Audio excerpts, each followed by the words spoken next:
এই জ্যাক, তাড়াতাড়ি করে ডাল ভাজাগুলো খেয়ে নি, আজকেই তোরে আর একটা মালিকের বাসায় পাঠাই দিয়ে আসমো। আচ্ছা, তোরে খাইতে হবে না, চল এরকমই চল। ভাইয়া এই নেন জ্যাককে, আর জ্যাকের ড্রেস ছিল একটা আমার কাছে। আসলে ভাইয়া, জ্যাকরে আমি অনেক ভালোবাসতাম, এ বিষয়টা আমি মাথায় নিতে পারতেছি না। আমি নিতে পারতেছি না ভাইয়া, আমি গেলাম। মালিক এটা কি করলো, আমারে বিক্রি করে কেন দিল? পুরো 5 বছর মালিকের সাথে ছিলাম, আমি কি জ্যাকরে বিক্রি করে ভুলে করলাম? এই জ্যাক আর আমি একসঙ্গে শুয়ে কতই না গল্প করতাম, জ্যাকের মাথা না নেড়ে দিলে একটা রাতও ঘুমাতো না।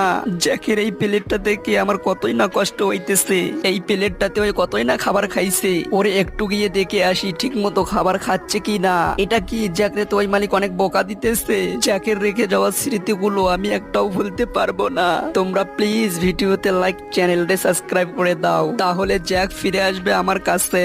মালিক, মালিক কোথায় আপনি? আমি চলে আসছি। জ্যাক তুই আসছিস? আমার বুকে আয় জ্যাক, বুকে আয়।